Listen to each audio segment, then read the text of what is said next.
But the question that I want to ask first is, everyone that I know who runs a food-based D2C brand secretly, like, and I guess this is not everyone because there's so many exceptions to this, but most people I know, they secretly kind of hate it because selling food is really, really difficult. To the Yeah. standpoint of like any product that I would sell, if we were selling cell phone accessory cases, just to like continue with that example, guess what? A year passes, we can still sell them. Whereas like for Yeah. you guys, like the manufacturing has to be compliant Right. with like FDA standards. You have to go and like sell them at a certain time, otherwise they go bad. Like, do you like what are some of the shitty parts about this business? I guess it's just like the blunt Dude, way of asking. okay, yeah, there are a lot of shitty parts of the business, but like, at the same time, it's like that's like the double-edged sword, right? Like, so you're saying like, look, like the product expires, it's hard to manufacture, but also like, you know, we get repeat customers. It's a consumable, so like that's an amazing thing that you're not going to get,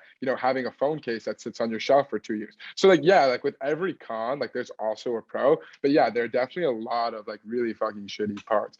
I would say the biggest is the fact that since we're so edgy, we're constantly getting censored. So recently our Instagram account got pulled, like just completely taken down. So now I'm battling with Facebook support and trying to do everything I can to get that back up. We have influencers that whose posts are just starting to take off. Like you could see it just starting to crack, going from 1,000 views to 20,000 views to 50,000 views in minutes. And then boop, like the video gone, like copyright, or not copyright, but rather community guideline strike. I had a content creator that was running up a secondary page for us that cracked more than like 15, 16 million views in literally a week.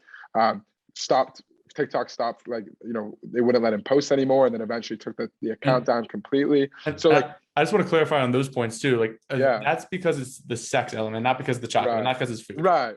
Yeah, Right. yeah. Well, yeah, that's the sex part. But in terms of like the business, like what's so hard about it? Like, yeah, dude, like it's shitty. It's definitely, something that we have to deal with.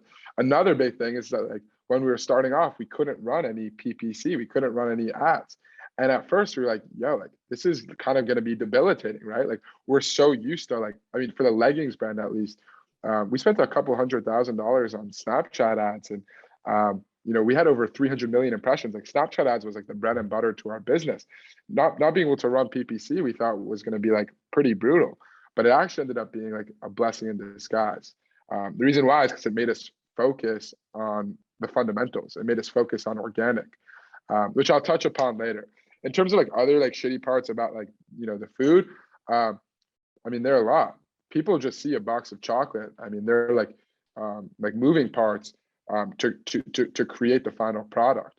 There's like the custom molds, like they have to be custom virgin polycarbonate molds. There's the custom wrapping that goes around each chocolate. There are multiple suppliers to get the right supplements for the chocolate. There's the chocolatier. There's the custom chrome polymailer, which creates an ambryotic effect, That's trapping the heat in so that the chocolates don't melt. Like there are a lot of moving parts that people don't see, and it's very, very difficult to coordinate. Also, I mean, you guys have an ecom background. Like if there's a delay on one thing, the whole entire thing is delayed.